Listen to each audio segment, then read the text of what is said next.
भूतिया पेड़ रौनकपुर नाम के एक शहर में राजा रौनक सिंह का राज हुआ करता था। वो हमेशा अपनी प्रजा के हित में कार्य किया करते थे।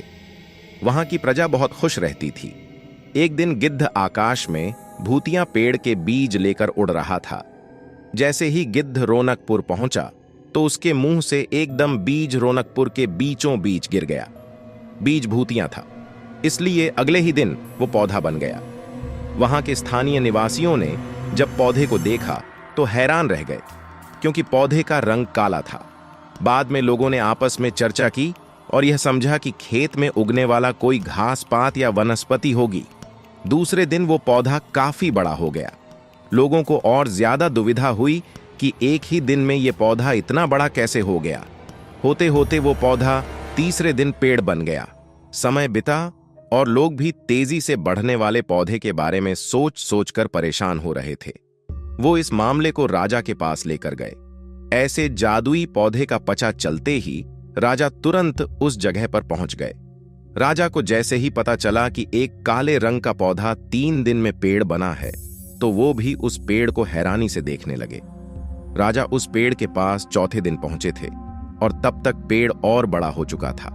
वो इतनी तेजी से फैला था कि किसी को यकीन ही नहीं हो रहा था। राजा समझ गए थे कि का रंग काला है, इसमें जरूर कुछ जादू टोना होगा। इसी सोच के साथ राजा ने घोषणा कर दी कि जो भी इस पेड़ को खत्म करेगा उसे वो इनाम के तौर पर 1000 सोने के सिक्के देंगे। यही नहीं, राजा ने यहां तक कहा कि पेड़ को खत्म करने वाला व्यक्ति मेरी मृत्यु के बाद मेरी राजगद्दी पाने का हकदार भी बनेगा। इतनी बड़ी घोषणा सुनने के बाद हर कोई पेड़ खत्म करने के लिए अपना दिमाग लगाने लगा। राजा के सारे चतुर मंत्रियों ने भी तरकीब लगाई, लेकिन पेड़ को कोई भी नष्ट नहीं कर पाया। किसी ने पेड़ के आसपास आग लगवाई तो एक मंत्री ने उस भूतिया पेड़ को हाथियों तक से खिंचवाया, लेकिन पेड़ को कुछ भी न हुआ। अब लोगों के मन में डर बैठ गया और उन्हें लगा कि पक्का यह ऐसा वैसा नहीं बल्कि भूतिया पेड़ है। तभी उस गांव के एक समझदार व्यक्ति को राजा की घोषणा का पता लगा। जानकारी मिलते ही वह अपने गुरु के पास भूतिया पेड़ से जुड़े रहस्य को जानने के लिए पहुंच गया। गुरुजी ने अपनी ध्यान की शक्ति को एकत्र करके देखा और उससे पूछा, क्या तुम पेड़ को खत्म करना चाहते हो? समझदार व्यक्ति ने जवाब दिया, हाँ गुरुजी, सब उससे परेशान हैं।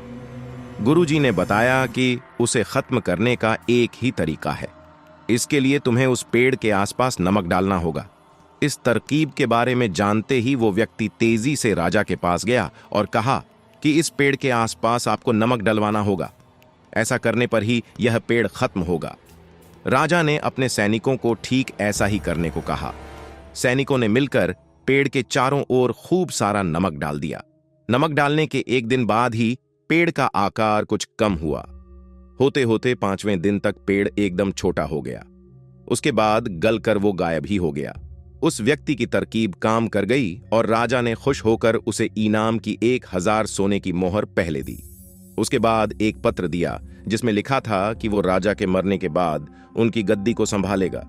वो समझदार व्यक्ति खुश होकर अपने घर चला गया।